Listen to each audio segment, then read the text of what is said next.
le chef du gouvernement israélien, qui se rend donc à Paris pour une opération séduction. Benyamin Netanyahou qui veut passer des messages clairs à Emmanuel Macron et à l'Europe. L'Iran, pour lui, veut détruire Israël.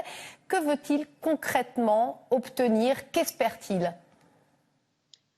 Avant de se poser la question de l'Iran, qui jusqu'à présent n'a pas levé le petit doigt contre Israël, il faudrait se poser la question du sang qu'a sur les mains Netanyahou et qu'il amène ici en Europe, et de manière totalement innocente et revendiquée. Netanyahou apporte avec lui le sang de milliers de blessés pendant la marche du retour à Gaza, de plus de 100 morts tirés à bout portant comme des lapins par des snipers, alors que c'était des gens désarmés et qui manifestaient pacifiquement. La vraie question, c'est comment la France ose-t-elle, comment le gouvernement français ose-t-il recevoir en grande pompe Netanyahou aujourd'hui pour fêter sa saison croisée, pour inaugurer la saison croisée culturelle France-Israël, ce qui est un deuxième scandale d'ailleurs. Pour vous, il ne faut pas justement négocier, plutôt essayer aussi de négocier avec Benyamin Netanyahou et de le convaincre. Effectivement, il vaut mieux couper les ponts et ne pas lui parler. C'est ce que vous êtes en train de nous dire? Non, mais il se trouve que là, je vous parle de Tel Aviv et que je suis en train d'écouter ici les commentateurs israéliens à la radio, dans la presse écrite, à la télévision.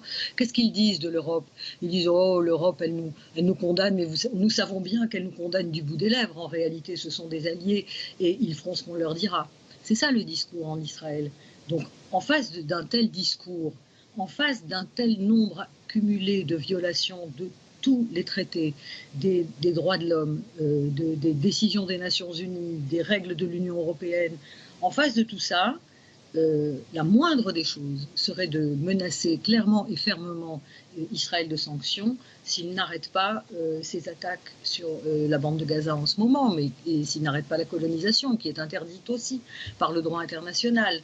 S'il n'arrête pas d'importer en Europe des produits fabriqués avec de la terre volée, de l'eau volée, du travail volé aux Palestiniens. C'est donc c'est sans fin cette histoire. On est en train de nous raconter des salades, pour le dire très clairement. Et franchement, les opinions ne s'y trompent pas. Demandez, il y a un sondage de l'IFOP qui vient de sortir aujourd'hui. 67% des Français disent qu'ils veulent que la France applique des sanctions à Israël et menace Netanyahou à l'occasion de sa visite s'il n'arrête pas la persécution, littéralement, qu'il est en train d'organiser sur la Palestine. Vous le dites, Madame Sibony, vous êtes à Tel Aviv. Que vous disent les gens autour de vous? Est-ce qu'ils cautionnent justement cette politique de Benyamin Netanyahou qui donne effectivement, parfois, on le constate ici et là, une image impopulaire d'Israël? Est-ce que, selon vous, la population, l'opinion publique partage et cautionne? Vous savez, dans tous les systèmes en voie de fascisation, et je suis modérée dans mon expression, la population se fait entraîner.